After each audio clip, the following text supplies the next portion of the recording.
कि मान लो हम लोग जो प्रॉब्लम आती है, कई बार ऐसा होता है कि जो ऊपर हेड है हमारा, हम उसको इन्फॉर्म नहीं करते हैं। तो क्या क्या चीजें हमें करनी चाहिए अपने हेड को इन्फॉर्म करने के लिए, क्या क्या हम लोग चीजें कर सकते हैं? Taking corrective action, keeping head office inform, कि हम चीजों को सही करने के लिए सही टाइम पे अगर एक्शन लेंगे तो कुछ प्रॉब्लम है वो सॉल्व हो जाएंगी। Analysis of progress carried through work study, operational study, ये हम ऑलरेडी डिस्कस कर चुके हैं कि ये वाले सारे क्या है, हमें ये हाईलाइट कर दिया है कि कौन कौन सी चीजें हैं जो डिफेक्ट हैं और ड्रॉबैक हैं कि हम प्रोग्रेस को कंट्रोल नहीं कर पा रहे हैं। तो कुछ ड्रॉबैक हैं जो हम लोग क्या है नीचे इन्होंने लिस्ट में दिए हैं। पहला point, construction material not supplied at the proper time, कि कंस्ट्रक्शन मटेरियल है जो वो टाइम पे नहीं पहुंचा। उसके बाद equipment not proper working condition, working condition में नहीं है प्रॉपर, या फिर क्या है उसकी रिपेयर होनी है, मेंटेनेंस होनी है। Lack of consistent supervision, time to time जो सुपरविजन होनी चाहिए थी वर्क की वो नहीं हुई है। उसके बाद लेबर शॉर्टेज, कि जितने हमें उसकी लेबर की रिक्वायरमेंट, वर्कर की रिक्वायरमेंट है, उतने हमारे पास अवेलेबल नहीं है। उसके बाद low output due to the unsufficient worker, कि जो जिस पर्पज के लिए, मान लो प्लम्बर है तो उसको प्लम्बिंग का काम करना तो प्लम्बर ही चाहिए है, तो आउटपुट उस हिसाब से लो हो गई है क्योंकि वर्कर उस हिसाब से सफिशिएंट नहीं था जो जिस हिसाब से उसका काम होना चाहिए था। उसके बाद poor working condition at the site, site पे कंडीशन सही नहीं है, या तो साइट पे काम सही से नहीं हुआ, या फिर क्या है आपका मौसम खराब है, लाइट नहीं है, पुअर कंडीशन हो सकती है साइट पे। उसके बाद routine power failure due to the frequent electricity cut, बिजली के कुछ काम होंगे, अगर टाइम पे नहीं आएगी, रूटीन में नहीं आ रही है, तो उस वजह से भी कुछ दिक्कतें हो सकती हैं। तो ये ड्रॉबैक है जिनकी वजह से हमारी प्रोग्रेस रुक जाती है वर्क की।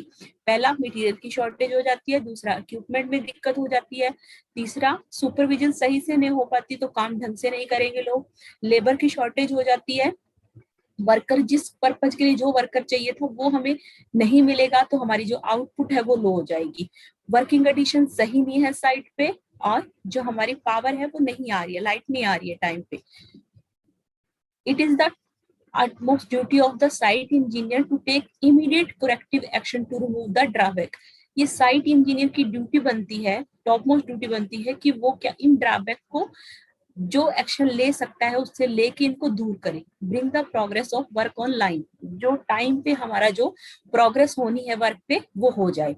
All the corrective action should be taken engineer incharge consult with senior official head, जो हेड होता है उन उसको क्या है कंसल्ट करके उससे बातचीत करके वो क्या करता है, साइट इंजीनियर जो होता है वो करेक्टिव एक्शन लेता है, जो ऊपर बात करेगा वो अलाउ करेंगे तभी वो कर पाएगा। The continuous feedback to the head office concern to essential to promote reply, जब तक वो नीचे वाला ऊपर इन्फॉर्म नहीं करेगा, अपना फीडबैक नहीं देगा कि क्या चल रहा है नीचे, तब तक क्या है वो ऊपर से regarding approval of corrective action वो कोई अप्रूवल नहीं दे पाएगा कि कौन सा करेक्टिव एक्शन इसके लिए यूज करना है। तो इसीलिए टाइम पे उसको इन्फॉर्म करना जरूरी है, तभी वो प्रोग्रेस जो है सही से हो पाएगी, और वो ऊपर वाले जो है हेड जो है वो अपना करेक्टिव एक्शन ले पाएगा। कौन कौन से करेक्टिव एक्शन जो है सजेशन दिए जाते हैं, मतलब उसको सजेस्ट करते हैं कि हमारा जो वर्क है वो अच्छे से कंट्रोल होगा। पहला, जो ऊपर लिखे हैं उन्हीं पॉइंट को भी इसने यहाँ क्या कर दिया कि वो चीजें अगर सही टाइम पे हो जाएंगी तो हमारा जो वर्क है वो इफेक्ट नहीं होगा। तो पहला पॉइंट है, construction material should be procured well in advance and supplied the appropriate time, कि कंस्ट्रक्शन मटेरियल चाहिए है वो क्या होना चाहिए, एडवांस में हमारे पास अवेलेबल होना चाहिए, और टाइम पे हमें क्या है जिस टाइम पे चाहिए सप्लाई उस टाइम पे होनी चाहिए। Reminder should be issue immediately if supply is not receive at the time, reminder दिलवा मतलब उसको याद दिलाना बहुत ज्यादा जरूरी है। हेड वाला हेड जो है हमारा ऊपर जो हायर अथॉरिटी है, अगर उसको टाइम पे हम नहीं बताएंगे तो कैसे सप्लाई करेगा। एंड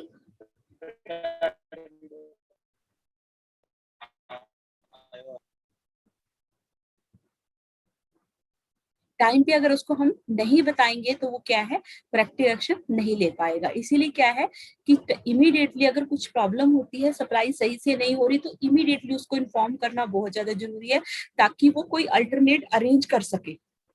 अगर वहां पे अवेलेबल नहीं है तो कुछ और जगह जहां से उसको मंगवाना है वहां से मंगवा सके। इतना लेट आ रहे हो। उसके बाद क्या है, next, equipment should be kept in proper order use. जिस हिसाब से जो मशीन यूज होनी है उस हिसाब से उस ऑर्डर में उसको प्रॉपर रखना है हमने। अगर रिपेयर की जरूरत है रिपेयर करो, और well before time to prevent any delay of the work. जब भी हमें क्या है इसकी वजह से कोई डिले ना हो, इसीलिए क्या करना चाहिए हमें टाइम टाइम, मतलब ऊपर जो पॉइंट हुआ है ना, पहला पॉइंट कंस्ट्रक्शन मटेरियल का था, उसने बोल दिया कि कंस्ट्रक्शन मटेरियल अगर चाहिए है तो टाइम पे बताओगे तो टाइम पे पहुंचेगा। दूसरा, इक्विपमेंट की बात कर रहा है तो यहाँ पे इसने बोल दिया कि इक्विपमेंट प्रॉपर यूज करने से पहले क्या है, प्रॉपर वर्किंग में होनी चाहिए। अगर रिपेयर सर्विस की जरूरत है तो उसको भी टाइम पे करोगे तो हमारी क्या है वो वाली प्रॉब्लम नहीं आएगी। उसके बाद, site incharge arrange the experience and efficient supervisor to reduce the wastage and malpractice. कि मतलब कुछ मतलब अगर कुछ वर्कर हैं काम कर रहे हैं, उनको एक्सपीरियंस नहीं है, वो उस हिसाब से फिर इफिशिएंसी आएगी उनकी, वो काम नहीं कर पाएंगे ढंग से। इसीलिए जो साइट इंजीनियर है, इंजीनियर इंचार्ज है, उसकी रिस्पॉन्सिबिलिटी है कि वो एक्सपीरियंस पर्सन वहां पे लगाए और क्या है सुपरवाइजरी सही से करे, ताकि कोई भी वेस्टेज ना हो। ठीक है, मेल प्रैक्टिस मतलब कोई भी ऐसे वाली, मतलब वो अपना जिस हिसाब से चाहे काम करते रहे, मतलब सही से ढंग से काम ना करें। उसके बाद लेबर, लेबर वाला पॉइंट था, लेबर की शॉर्टेज होती है तो लेबर एडवांस में अरेंज होनी चाहिए। If the there is a labour shortage due to the any reason, मतलब लेबर की शॉर्टेज किस किस वजह से हो जाती है, मान लो हार्वेस्टिंग सीजन है, मतलब गेहूं काटने का टाइम चल रहा है, या फिर दूसरा जैसे दूसरा जो सीजन आता है चावल काटने का टाइम, जो है मतलब अगर ऐसे वाला सीजन चल रहा है तो लेबर वाले वहां भी चले जाते हैं। तो ये कुंभ मेला या फिर कोई मेला लगा हुआ है, या फिर पॉलिटिकल पॉलिटिकल कुछ चल रहा है, स्ट्राइक चल रही है, ऐसे वाली चीजें हो रही होती हैं तो लेबर वाले वहां चले जाते हैं। तो इसलिए हेड ऑफिस को should be inform about the same. इस कंडीशन में क्या है, हेड ऑफिस को इन्फॉर्म करें ताकि वो और किसी को वहां पे अवेलेबल करा दे। उसके बाद, special reward incentive and welfare scheme should be provide to worker raising their efficiency. उनको कोई स्कीम देनी चाहिए, कुछ मोटिवेट करने के लिए अलग से रिवार्ड दे दो। कोई जैसे दिवाली कोई ऐसे वाला चीजें आई या न्यू ईयर आया तो उसको कोई उनको कोई गिफ्ट दे दिया, या अलग से वो अलग चार्ज दे दिया। ऐसे करके हम अगर स्कीम कोई देते हैं तो उनकी इफिशिएंसी, उनको क्या है मोटिवेशन मिलती है, वो उनकी इफिशिएंसी जो है वो इंक्रीज हो जाती है। Special care should be taken to improve working condition. इसीलिए स्पेशल केयर करनी बहुत ज्यादा जरूरी है जब हमें वर्किंग कंडीशन साइड पे अगर इम्प्रूव करनी है तो।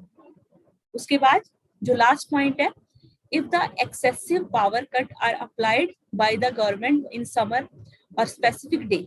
मान लो किसी दिन गवर्नमेंट का रूल है कि किसी एक दिन लाइट बंद रहेगी, बहुत ज्यादा कट लगते हैं लाइट के, लेकिन कई बार क्या होता है कि किसी अगर स्पेसिफिक डेज में कोई दिन है जिस दिन क्या है कट लगाती है government, the additional workload should be shifted to other. इसमें क्या होगा, जो पावर वाला काम है अगले दिन पे चला जाएगा। इस कंडीशन में हमें क्या करना चाहिए, for example if the industrial power cut in the Thursday, हमने एग्जाम्पल ले लिया कि वीरवार को हमारी जो लाइट है वो कटती है, then all the machine should be run for other day. अब ये मशीनें क्या करेंगी, अगले दिन काम करेंगी, उस दिन फ्राइडे पे ज्यादा बोझ आ गया इसलिए, and on the days other operation should be taken which not required. इसलिए हम क्या कर सकते हैं, थर्सडे को वो वाले काम निपटा लें जिसमें हमें मशीन जो हमें लाइट की रिक्वायरमेंट नहीं है। तो ये पॉइंट है कि हम लोगों को अगर टाइम पे हम लोग चीजें करेंगे, ये जो ऊपर पॉइंट दिए हैं इन्हीं को ही नीचे इसने डिफाइन कर दिया कि हमें क्या है रूटीन में अगर इलेक्ट्रिसिटी की प्रॉब्लम है तो हमें क्या कर सकते हैं, अगर पुअर वर्किंग कंडीशन है साइट पे उसको कैसे इंप्रूव कर सकते हैं, उनको हम लोग अगर जो लेबर है उनको अगर इंटेंसिव वगैरह देंगे या फिर अलग से चार्ज दे देंगे उनको, कोई उनकी क्या है इफिशिएंसी इंक्रीज हो जाएगी। तो अगर जो लेबर जिस जिस पर्पज के लिए चाहिए है उसी पर्पज के लिए लगाएंगे हम लोग तो हमें आउटपुट ज्यादा मिलेगी। लेबर की शॉर्टेज क्यों हो जाती है, उस कंडीशन में हम लोग क्या कर सकते हैं।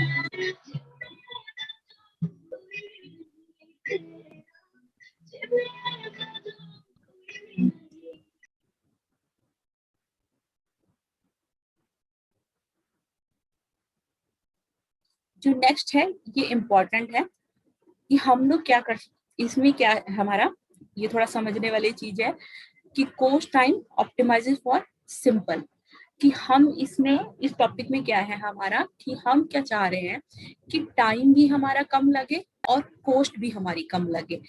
एक्चुअल में क्या होता है कि जब हम कॉस्ट कम करना चाह रहे हैं तो हम क्या करते हैं, टाइम ज्यादा, मतलब अगर टाइम ज्यादा लगाएंगे तो क्या होगा, हमारी कॉस्ट जो है वो कम हो जाएगी। लेकिन अगर हम कोई भी चीज जल्दी करना चाह रहे हैं ना, तो टाइम कम लगाना चाह रहे हैं तो कॉस्ट अपने आप इंक्रीज हो जाएगी, क्योंकि ज्यादा जल्दी में क्या है, हमें इक्विपमेंट भी ज्यादा चाहिए है, लेबर वाले भी ज्यादा चाहिए हैं, तो इस कंडीशन में क्या होता है, हमारी कॉस्ट इंक्रीज हो जाती है। The main objective of construction management to identify those activity और event require special attention of engineer and manager for controlling the progress of work project is completed at the minimum practical cost। हमारा main जो objective है construction management का, हमें वो वाली activity और event को क्या करना है, आइडेंटिफाई करना है, जिसमें क्या है इंजीनियर को या मैनेजर को प्रोग्रेस पे कंट्रोल करने की जरूरत पड़ती है, और जो प्रोग्रेस पे कंट्रोल करने की जरूरत पड़े और जो हमारा काम है वो मिनिमम प्रैक्टिकल कॉस्ट पे क्या हो जाए, कंप्लीट हो जाए। In such circumstances, the cost is not very important, but the time is main consideration। कुछ कंडीशन ऐसी होती हैं कि जब हमें क्या है, कॉस्ट हमारे लिए, पैसा चाहे जितना मर्जी लग जाए, लेकिन हमारे लिए क्या होता है, टाइम इंपॉर्टेंट होता है। The project is required, the project is required to complete with the short duration. हमें प्रोजेक्ट को क्या करना है, कम टाइम में कंप्लीट करना है। For example, in the case of the military war, मतलब कोई युद्ध चल रहा है, कंस्ट्रक्शन ऑफ द बैंकर या डेवलपमेंट ऑफ न्यू वेपन, कोई नए हथियार बनाए, तो उस केस में क्या एकदम से युद्ध होने लग गया, तो उस टाइम हम ये नहीं देखेंगे कि भाई टाइम लगाओ कोई बात नहीं, लेकिन मतलब आराम से काम करो। उस टाइम पे क्या है, हमें ये चाहिए कि कोई चाहिए, हमें कोई वेपन बनाना है, हमें हथियार बनाना है, तो हमें जल्दी से जल्दी क्या है वो चीज चाहिए होती है। Where the cost factor is less important, वहां पे फिर पैसा मैटर नहीं करता है as compare to time. But in the process of decreasing time, अगर हम टाइम को डिक्रीज करने की कोशिश कर रहे हैं, at the point and stage is reach there the cost of project is minimum. कुछ ऐसा पॉइंट आता है, मान लो ये इसने बनाया डायग्राम, ये इसने वो बनाई कर्व, इधर कॉस्ट है, ठीक है, इधर आपका टाइम है, ठीक है। जैसे जैसे टाइम आपका क्या हो रहा है, बढ़ रहा है, ठीक है।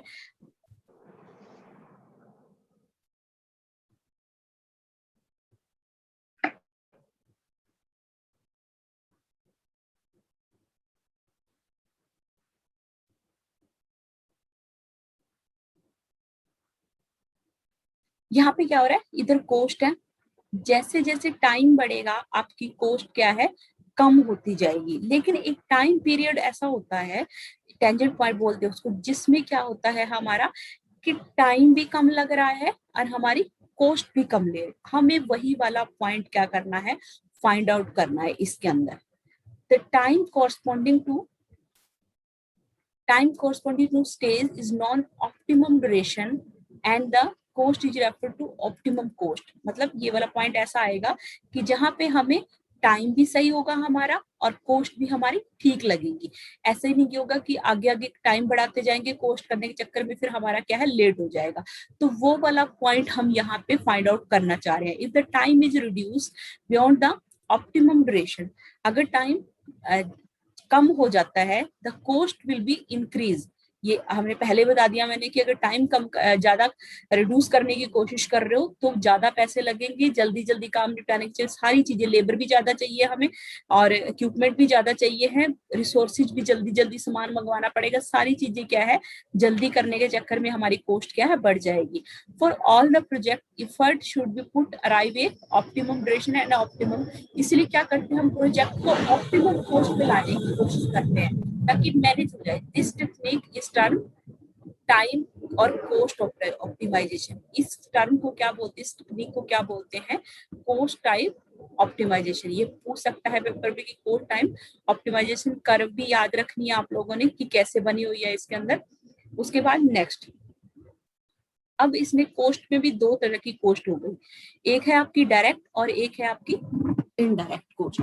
अब डायरेक्ट कोस्ट में क्या बोल रहा है ये कि डायरेक्ट कोस्ट में आपका क्या आएगा, सारा जो भी खर्चा होता है किसके ऊपर, लेबर के ऊपर, मटेरियल के ऊपर, मशीनरी के ऊपर, जो भी हम लोग रिसोर्सेज यूज करते हैं उनके ऊपर जो भी खर्चा होता है वो सारा किस में आता है, डायरेक्ट कोस्ट में आता है।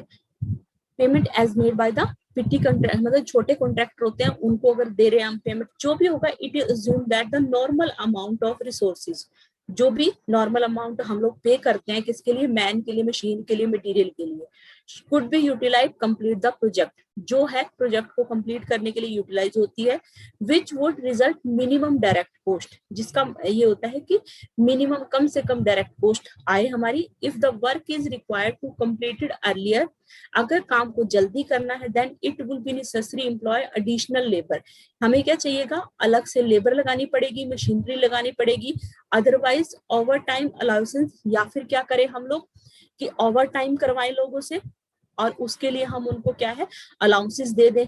ये इसमें दिखाया है, फिर अब कोस्ट इधर है, डायरेक्ट और इनडायरेक्ट कोस्ट को दिखा दिया, कर्व बनाइए कि डायरेक्ट कोस्ट इनडायरेक्ट कोस्ट को हम ऐसे शो करते हैं, डायरेक्ट कोस्ट को हम ऐसे करते हैं, और इनडायरेक्ट और डायरेक्ट कोस्ट को दोनों को शो करना हो तो ऐसे करके टोटल कोस्ट ऑफ प्रोजेक्ट, ऐसे हम इस कर्व से इसको शो करते हैं।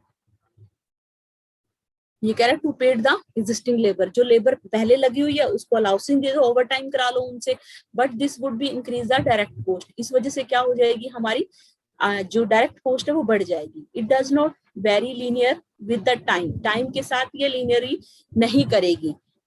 और इनडायरेक्ट कोस्ट में क्या आता है, डायरेक्ट कोस्ट में समझिए कि हमारा जो भी डायरेक्ट खर्चा हो रहा है मैन मशीन पे, लेबर पे, वो सारा किस में आ जाता है, डायरेक्ट कोस्ट में आ जाता है। और टोटल कोस्ट क्या हो जाएगी, direct cost plus indirect cost हमारी टोटल कोस्ट हो जाएगी। अब इनडायरेक्ट कोस्ट कौन सी है, जो सुपरवाइजर स्टाफ होता है उसको हम जो पेमेंट देते हैं, और जो हेड इंचार्ज होता है वो हो गया, ओवरहेड कोई है ऊपर उसकी वजह से डिप्रिशिएशन जो भी हम काट रहे हैं, इंश्योरेंस वगैरह या फिर उनको दे रहे हैं इंश्योरेंस वगैरह कोस्ट, वो सारी किस में आ जाती है हमारी, अलग से खर्चा हो रहा है ये हमारा, वो तो लगना ही है डायरेक्ट कोस्ट, वो तो लगेगी, उसको कोई रोक भी नहीं सकता। ये वाले में कम ज्यादा कर सकते हैं हम लोग, लेकिन ये एडिशनल कोस्ट है, तो ये कौन सी आ जाएगी हमारी, इनडायरेक्ट कोस्ट आ जाएगी। अब यहाँ पे क्या है, कोस्ट वर्सेस टाइम, कि कैसे हाँ वेरिएशन होती है टाइम के साथ कोस्ट की। ये हम ऑलरेडी जो हमने पीछे मैंने बताया है कि जैसे जैसे हम लोग क्या है टाइम को बढ़ाएंगे कोस्ट हमारी क्या हो जाएगी, हमने टाइम हमने कम किया है कोस्ट हमारी क्या है, बढ़ गई है।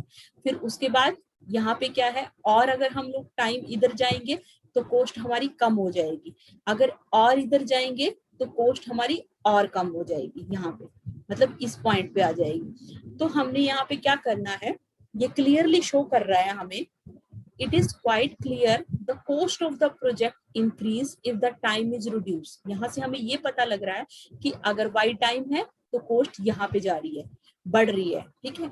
तो हमें ये पता लग रहा है कि अगर हम कोस्ट जो है प्रोजेक्ट की इंक्रीज कर रहे हैं तो हमारा टाइम क्या हो रहा है, कम हो रहा है। द पॉइंट एक्स इज, जो यहाँ पे मैंने पहले बता दिया है कि एक्स जो है वो क्या कर रहा है, नॉर्मल टाइम को शो कर रहा है।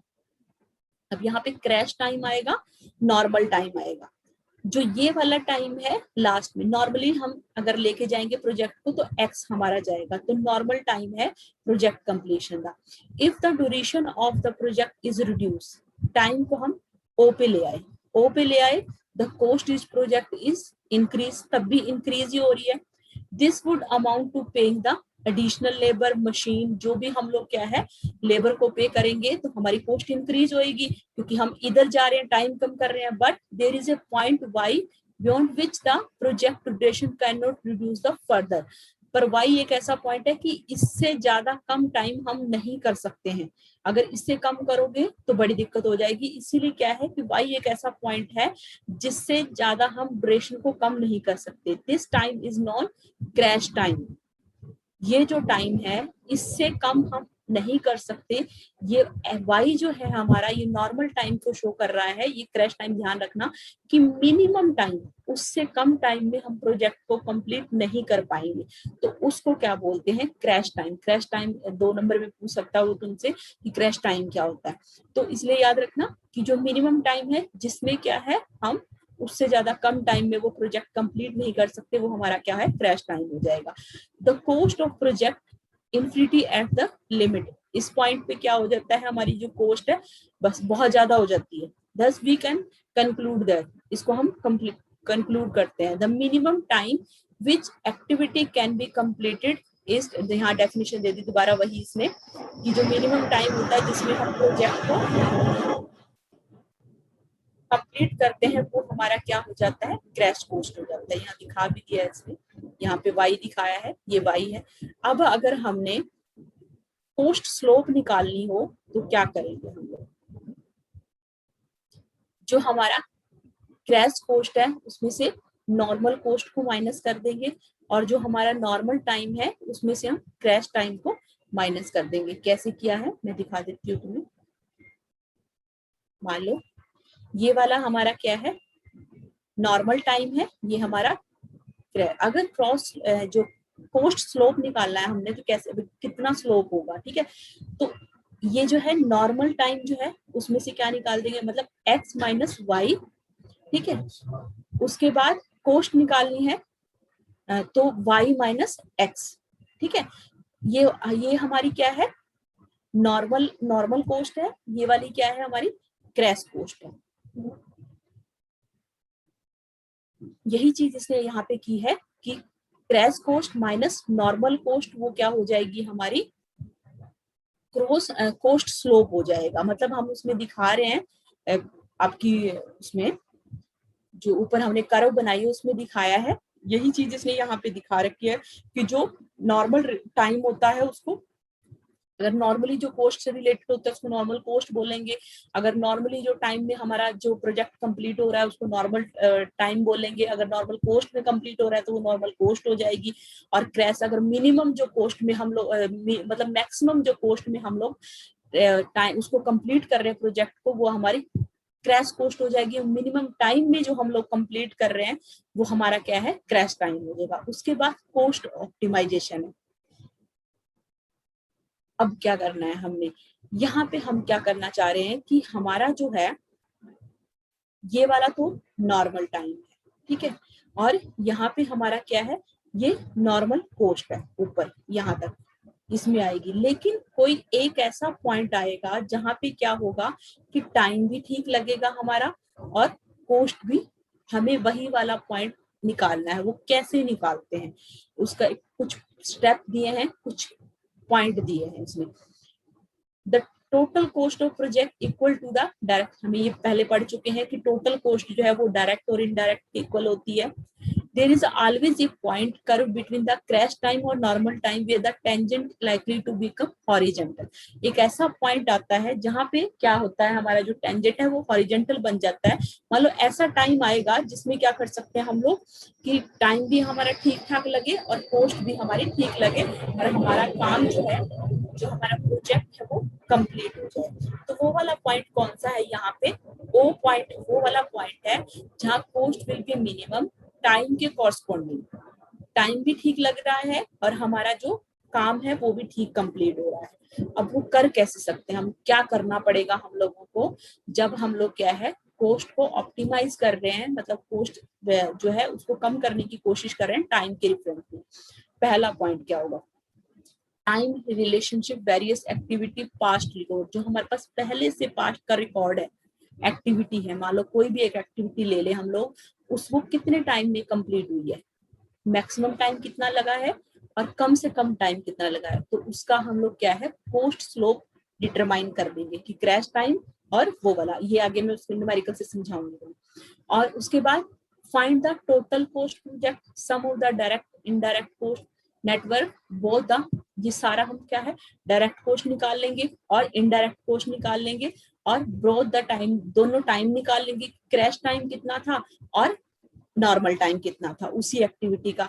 उसके बाद क्रिटिकल एक्टिविटी होती है, कि उसमें ज्यादा टाइम, मैक्सिमम टाइम कितना लग सकता है और कम से कम टाइम कितना लग सकता है, तो हम वो वाला भी निकाल लेंगे। इसी तरीके से हम पूरा निकाल सकते हैं। अब ये निकालेंगे जैसे मैं न्यूमेरिकल से समझाती हूँ तुम्हें, उससे ज्यादा समझ।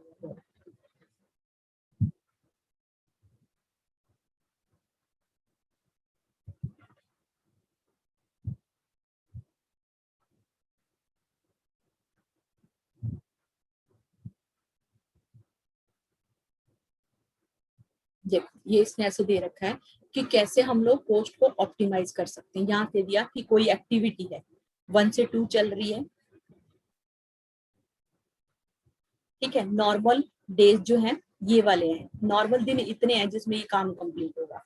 क्रैश टाइम ये वाला है, ठीक है। और नॉर्मल कोस्ट ये है, क्रैश कोस्ट ये है। मतलब नॉर्मल टाइम समझ रहे हो कि कम, ज्यादा से ज्यादा कितने टाइम में कंप्लीट होगा। क्रैश मिनिमम कितने डेज में हम लोग उस काम को कंप्लीट कर सकते हैं। नॉर्मल कितना पैसा लगेगा जब हम नॉर्मल डेज में हम काम कर रहे हैं। उसके बाद क्रैश कोस्ट कि जब हम कम टाइम ले रहे हैं और हमारी कोस्ट तो अपने आप कंप्लीट हो जाएगी। उसके बाद कोस्ट स्लोप दे रखा है, हमें सिर्फ यहाँ पे क्या करना है, जो हमने ऊपर फॉर्मूला किया है, और ऊपर तो सारी डायरेक्ट कोस्ट के एग्जांपल है। यहाँ पे क्या है, इनडायरेक्ट कितना दे रखा है हमें 500 पर डे की इनडायरेक्ट कोस्ट कितनी लग रही है, 500 रुपए लग रही है पर दिन के हिसाब से। अब अगर हमने कोस्ट स्लोप निकालना हो तो हमें क्या करते हैं, जो हमारी क्रैश कोस्ट होती है उसमें से नॉर्मल कोस्ट को माइनस करते हैं। हमारा जो क्रैश, जो हमारा नॉर्मल टाइम होता है उसमें से क्रैश टाइम को हम माइनस करते हैं। हमारी एक्टिविटीज ने दे रखी है 1 से 2, 2 से 3। 1 से 2 जा रहे हैं तो 4 दिन का टाइम लग रहा है, 2 से 3 कर रहे हैं तो 8 दिन का टाइम लग रहा है, 3 से 4 जा रहे हैं तो हमारा क्या है 6 दिन, मतलब टोटल 18 दिन लग रहे हैं। अब हमने करना क्या है, टोटल टाइम हमें पता लग गया कि 18 दिन लग रहे हैं, तो टोटल कोस्ट निकालनी है तो कैसे निकलेगी, direct cost plus indirect cost. Direct cost कितनी है हमारी, ये 1500 और 400, ठीक है। ये हमारी क्या है, सारी डायरेक्ट कोस्ट है, तो इनको सारों को प्लस कर लेंगे हम, ठीक है। इनडायरेक्ट क्या है हमारी 500 है, पर डे लिखा हुआ है, लेकिन 18 दिन काम हो रहा है तो 18 से क्या करेंगे, मल्टीप्लाई कर देंगे। तो यहाँ से हमें क्या पता लग गया कि जो टोटल कोस्ट, जो खर्चा होना है इस वाले काम पे, वो कितना हो जाएगा, 10,900 हो जाएगा। उसके बाद नेक्स्ट, बहुत आसान है ये। उसके बाद जो नेक्स्ट इसमें चले गए हम लोग, यहाँ पे एक्टिविटी को कंप्लीट होने में मिनिमम कितना टाइम लगेगा।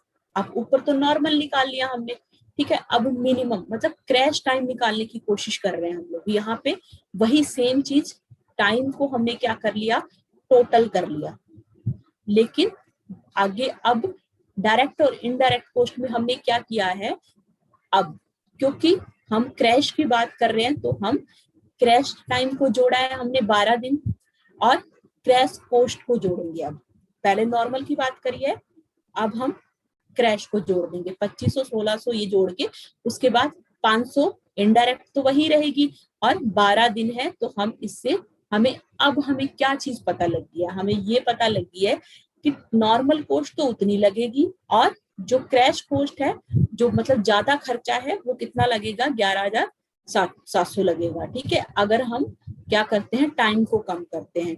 तीसरा पॉइंट उसने क्या बोला था कि हम कोई भी एक्टिविटी है, क्रिटिकल एक्टिविटी है, उसको कम से कम टाइम में कितने दिन में कर सकते हैं, ठीक है। पहला जो नॉर्मल टाइम था वो 18 दिन था। अब इसने क्या किया, जो 18 दिन थे ये वाले, इसमें से एक कम कर दिया, ये इसमें से इसको 7 कर दिया, इसको 5 कर दिया, मतलब एक एक दिन घटा दिया, सब में से कम कर दिया। यहाँ पे यहाँ 4 था, यहाँ 3 कर दिया, यहाँ 7, मतलब कम से कम इस टाइम में कर सकते हैं। तो वही सेम चीज हो जाएगी यहाँ पे, ठीक है। क्योंकि डायरेक्ट कोस्ट में क्या किया, अब 1000 और 700 दोनों चीजें आ जाएंगी, टोटल निकालना चाह रहे हैं अब हम, टोटल कोस्ट कितनी आएगी,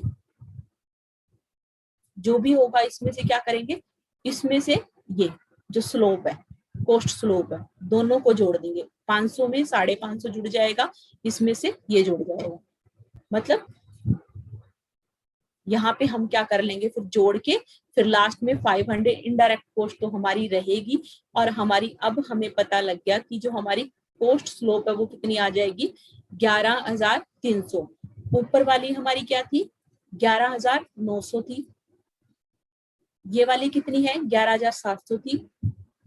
ये वाली कितनी है, 11,300 है। तो अब हमें ये तीन पोस्ट मिल गई है। तीन पोस्ट में से हमें ये पता लग गया है कि ये वाली जो पोस्ट है, ये वो पॉइंट है, टेंजेंट पॉइंट है, जिससे क्या है हम कम से कम, मतलब टाइम भी एक में 18 लग रहा है, एक में 12 लग रहा है, ठीक है। 12 लगा रहे हैं तो कोस्ट कम वो आएगी, ज्यादा वो कर रहे हैं टाइम, फिर ज्यादा कोस्ट भी लग रही है, पैसे भी लग रहे हैं, ठीक है। लेकिन ये वाला पॉइंट ऐसा है कि जिसमें कोस्ट भी कम है और दिन भी ठीक लग रहे हैं, ठीक है ना, कम है ना ज्यादा, बीच के निकाल लिया हमने। तो इसीलिए ये हमारा क्या होगा, यही वाला पॉइंट हमारा क्या है, ऑप्टिमम ड्यूरेशन होगा, ऑप्टिमम कोस्ट, मतलब हमें ऑप्टिमम ऐसा पॉइंट मिल गया है जहां पे कोस्ट भी कम है और हमारा टाइम भी कम है, ठीक है। ये हमारा जो चैप्टर है ये कंप्लीट हो गया है, बहुत बिल्कुल